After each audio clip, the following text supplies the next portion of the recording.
8 or 24? Number 8. 24 was more challenging.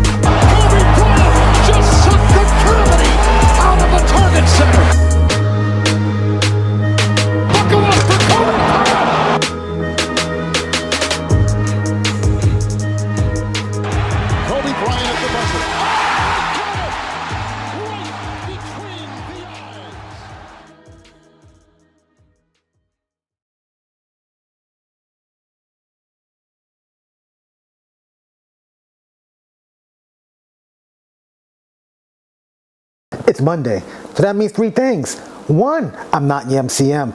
2, it's a Mama Monday. And 3, it's time for the 24 podcast. How you guys doing? I'm your host of Product of Poverty's Environment, the Pope Chuck Paul. Episode 140, the story of OJ. How you guys doing? Hope you guys enjoyed your week. I hope you guys enjoyed your weekend. Hell, I hope you guys enjoying this day off if you're off today. And I hope you guys are probably doing an active service today, or just taking it easy, just enjoying the day off, or just enjoying being above ground, breathing, healthy, and whatnot. Today is MLK Day, Martin Luther King Jr. Day, also his birthday, if you didn't know, January 15th, 1929. The civil rights activist and leader was born. He was murdered April 4th, 1968 in Memphis, at the age of 39. Sheesh. In case you guys may not have known him for, if you guys just known him for his I Have a Dream speech or the March on Washington, him being the youngest to receive the Nobel Prize at the age of 35, or if you just known him for the Birmingham campaign, the Memphis sanitation strike, the Montgomery bus boycott, the Voting Rights Act, maybe even his Southern Christian Leadership Conference, his headquarters, for his civil rights meetings and things of that nature. Just a few things if you didn't know. At the time, I believe in 1966, there was a poll done, an approval rating or whatever. 63% of Americans, white folks, hated MLK Jr. 95% of black Americans thought otherwise. Interesting, because everybody loves him now after they killed him. We ain't gonna say who they is. But at the time of his passing, he had 4 children: Yolanda, Bernice, Dexter, MLK III, and of course, his wife, Coretta, who passed away at the age of 76 on June 30th, 2006. And speaking of Coretta, Jonathan Majors, he name dropped Coretta Scott King again. It's like, is she the only black woman of prominence that he knows of? He had sat down with ABC News anchor Lindsay Davis to talk about his guilty conviction, his sentencing in February, his career or lack thereof going forward, and his new boo, Megan Good. I'm gonna play this real quick for you guys. I'm gonna play this for you guys real quick. Yeah, here we go. Throughout the trial, Major's girlfriend, actress Megan Good, was right by his side. She was also present for our conversation. You've mentioned Megan a few times. Yeah. We've seen her right by your side, going in and out of court throughout the whole trial. Yeah. How would you describe your relationship?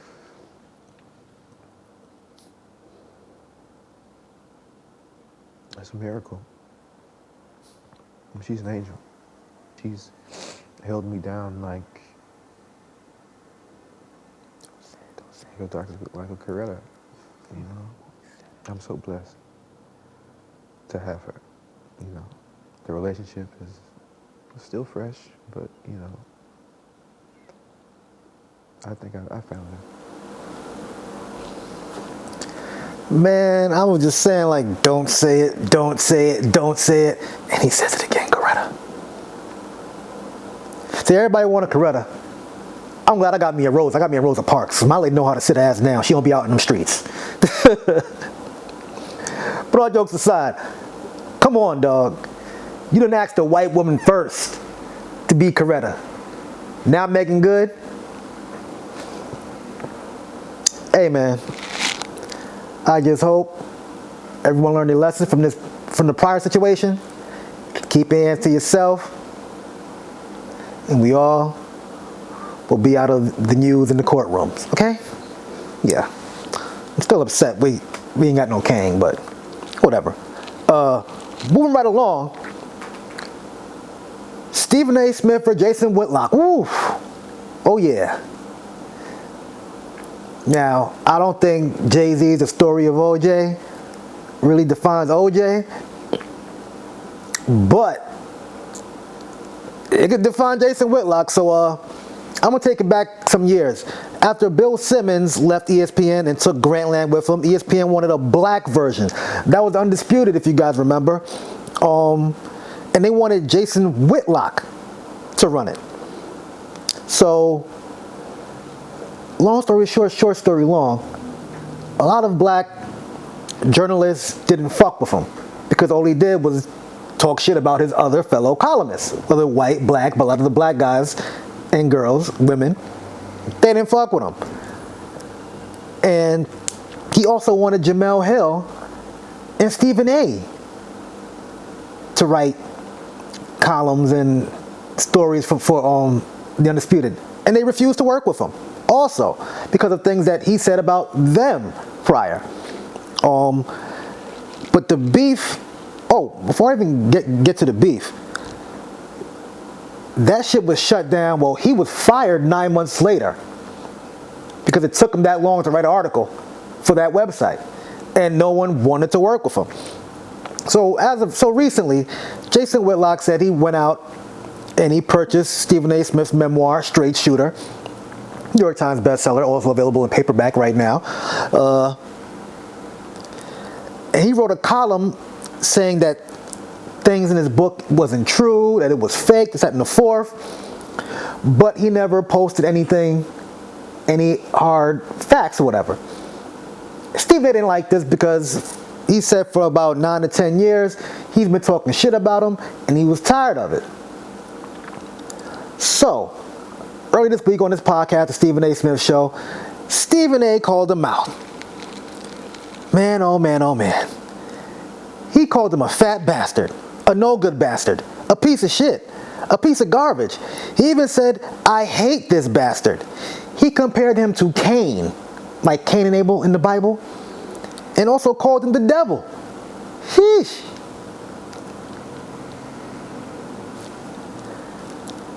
So Stephen A. brings up the article that Deadspin wrote about Jason Whitlock and how he's running it to the ground. I'm going to play the video for you.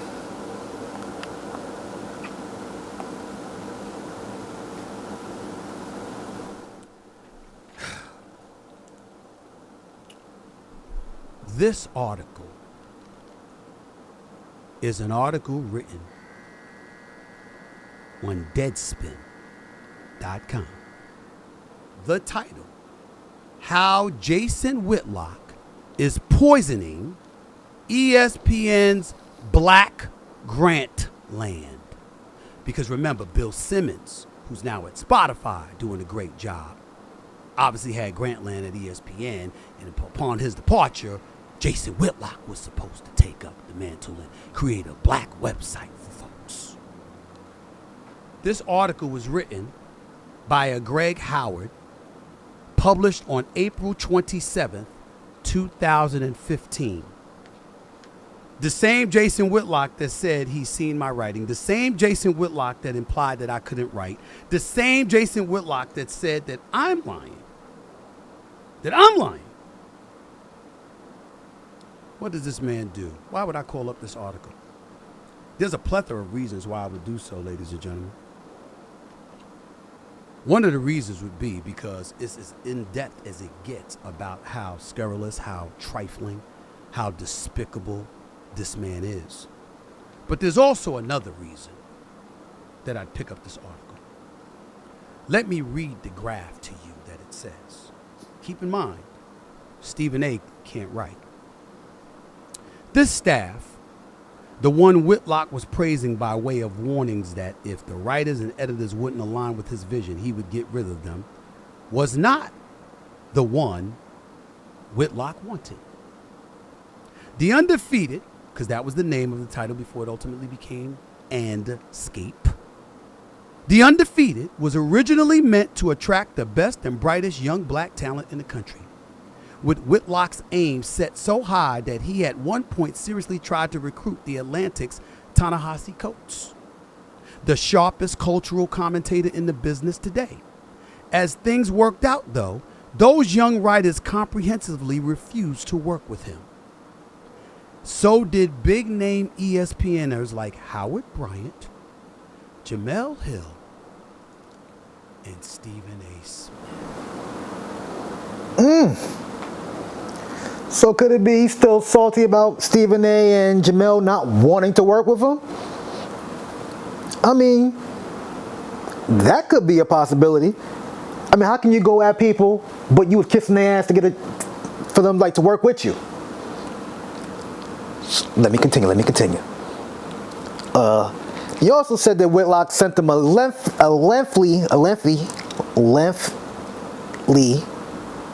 apology email and wait outside the first take for SAF to speak to him. Let me play that video. I couldn't write, huh? While you were on Blaze TV, spewing that bullshit to people. Did you tell them that?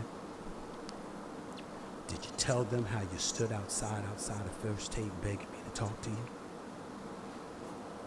Did you tell them that once this same article in Deadspin came out, weeks later you wrote a lengthy apology to me in an email, begging me to forgive you, pointing out how you were betrayed by this particular writer, so you know how I must feel that you betrayed me? Did you tell the folks that, you bitch? Did you tell them? You fat piece of shit. Did you tell them that? Got the names. We got Jemele Hill. We got Howard Bryant. You want me to bring up the other writers that wouldn't work for you? Why it took you nearly 2 years to get an article out? Because you ran that shit so bad you were running it into the ground? What a disgrace you were to John Skipper, the former boss of ESPN, or the host of others. You want me to talk about that? Because I got receipts. I got the email. Damn. You pop shit, then apologize, just ask Kiss? Come on, Jason Whitlock? Damn. You over here talking shit about niggas and begging them for jobs and, oh man, that's nasty business. That's nasty business, man. Oh, hold up though. He also goes on with a list of other people who would not want to work with Jason Whitlock. Let me play that one, final video of this one.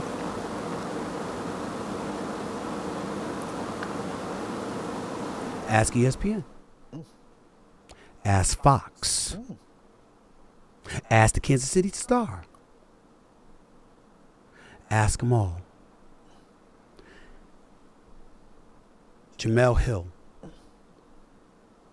Rob Parker.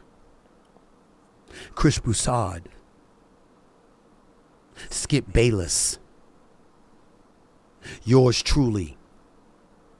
Along with a host of black folks all over this country. Every single one of them will confirm what the hell I'm saying about this piece of garbage. Ladies and gentlemen. Man, oh man. What's even crazier? SAS said in 2015 when he signed his new contract, he put in there that he will not work with Jason Whitlock at all. He also said you wouldn't see him on His and Hers.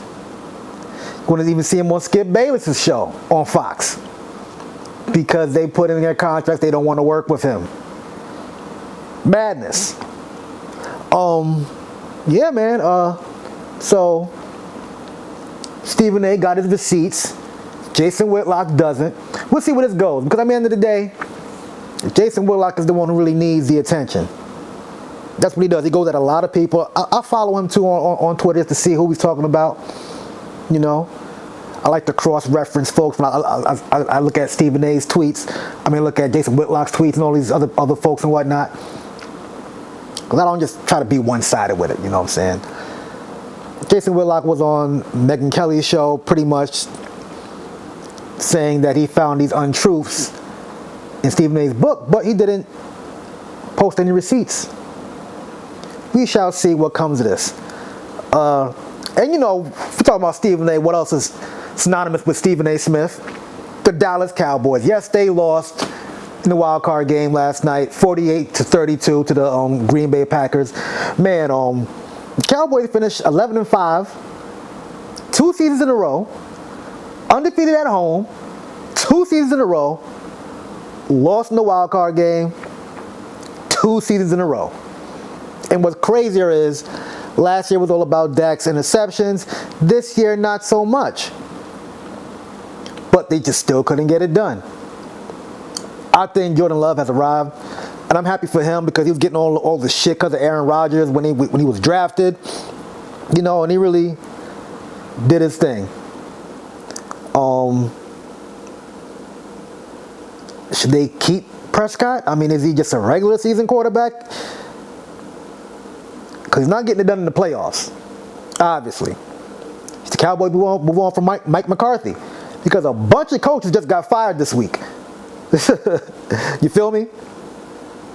But there's a Rooney Rule. You got to interview some black folks first and then pick the white guy they want. So we shall see if they move in that direction. We shall see. And you know, of course, I got to post the freaking cowboy memes. Oh my goodness. You guys, you internets, you guys never fail me. Never, ever fail me. Look at this one.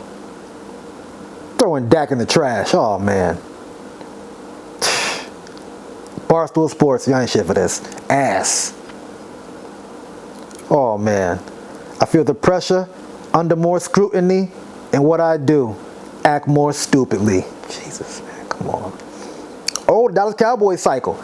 Season starts, beat up bad teams, my Giants. Fans get delusional. We them boys, this is our year. Choking the playoffs. Yep, right here, right now. Then back again. Yeet. Yeah, man. Well, Eagles and Buccaneers tonight. That's going to be a good one. I know a lot of Eagles fans, some of them playing it safe, not trying to jinx it, not talking shit. But I know a few who are talking shit, and I'm be careful. They doing all right. Steelers and Bills. That's going to be a good one. That game's going to be on pretty much while this is going on. So during halftime or whatever, watch my show. But yeah, man, we'll see what happened with them Cowboys in this offseason. And what's the A24 podcast episode without a power recap? Oh, man. Rock's baby moms pulls up on Rock. They get into a little scuffle. Rock finds out that Unique is missing. Not dead. Missing. They haven't found a body yet. And what have we learned in Power? If you don't see a body, they're not dead. Also, Famous and Kanan have been bumping heads as of late. Kanan feeling himself. Famous tells Kanan he's seen his mom put the gun in the bag. And he was scared to say anything or stop it because, you know, he said his mom is scary. And Kanan was like, yo, you foul for that. You probably even took money from her because you could be bought. And then he also tells Famous, I'm scary too. And then kicked him out of his own apartment. Now, personally, if I was Famous, I'd have went to leasing office, I'd have broke my lease, Kanan would have been homeless. That's just me. Ronnie was posted outside on Kanan's spot, told him to come through this party, said you're going to want to be there because everybody else going to be there. And what he meant by everybody's going to be there, all the gangsters and dudes who's getting money is going to be there. So he invited Jukebox, other group mate, I forgot her name, but the brown skin girl. You know, they were chilling in there, and Ronnie mentions to the other dude, we'll just call him Unc, because his name was Bunk in The Wire. So he introduces him and tells his business in front of Juke and his bandmate that he got a nice business, he's getting money, X, Y, and Z, you know. And then Juke is like, yo, we gotta get out of here. I'm not trying to hang out with all these thugsters. Ronnie's like, they're not thugsters. She starts dropping names like, yeah, all thugsters. Tries to get them to stay. She's like, yo, they got rehearsal in the morning. So Jukebox and Shorty leave. Kanan stays. They start talking about, yeah, you know, you're getting a lot of money, you're doing your thing. And Kanan was like, yo, what I got going on is just me, not my mom. Then Ronnie goes, fuck rock. You know how he talk. Then Unc, he says fuck rock. Whispers it, same as his wife. Kanan just nods. First of all, I don't care if I'm at odds with my moms. Ain't nobody else saying fuck my moms and saying fuck rock. Y'all gonna have to hold those fuck rocks for a little bit. But all the thugsters take a group picture together. And Ronnie's like, yo, Kanan, come here. You belong, you know what I'm saying? So we'll see what happens with that. And then later on, there's some banging at the door. Kanan's asleep. He's like, yo, famous, get the door. Now remember, he kicked his ass out. It's Ronnie with some work. He about to get it in. So we'll see what happens. And no, I do not think Ronnie is Breeze, goddammit. Also, Lulu, oh my God. Rotten drunk. He gets drunk. He goes to Scrap Mama's house and tells her that Rock killed Scrap and he couldn't do nothing about it. He just sitting there crying. And then on the preview of the next episode, you see Detective Howard telling Rock, yo, Lulu went and told the moms. She came to the precinct. This, that, and the fourth. There's a scuffle with Lulu and Marvin. We'll see what happens with that. Man, did I cover everything? Did I miss anything? Yeah, talking about these Cowboys, Power, Stephen A. Smith versus Jason Whitlock. My Lord, Jonathan Majors, keep Martin Luther King's wife's name out of your mouth. God damn it. Whew. Before I let go, it's a holiday weekend, so I have 115 of the episodes up. Not all the way up to 140. The company I go through, they have to up my storage amount. They were supposed to do it, but it's a holiday weekend, so they'll probably get back tomorrow. And then all of the episodes up to this one will be available on all streaming platforms like I promised. Sorry about that to you guys who were looking forward to that. And also, shout out to everybody who's been fucking with me. My subscribers is going up. I know it's not a lot to some, but I'm at 325 and I jumped from 215 to 325 within 2.5 months.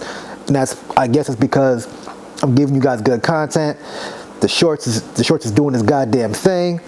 I'm happy about that. I'm thinking about doing 2 episodes a week now, Mondays and Thursdays. So yeah, that's about to be a thing.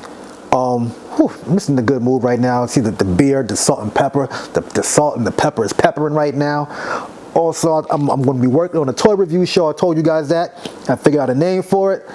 The Big Bot Show, BOT, Bag of Toys, Transformers, video games, G.I. Joes, all that type of shit that I might buy. I'm going to review them. So yeah, so look out for that. February. Like I always say, like, share, subscribe, comment. God is good. God is great. Thank God my paper's straight. I am the Pope Chuck Paul. Peace out.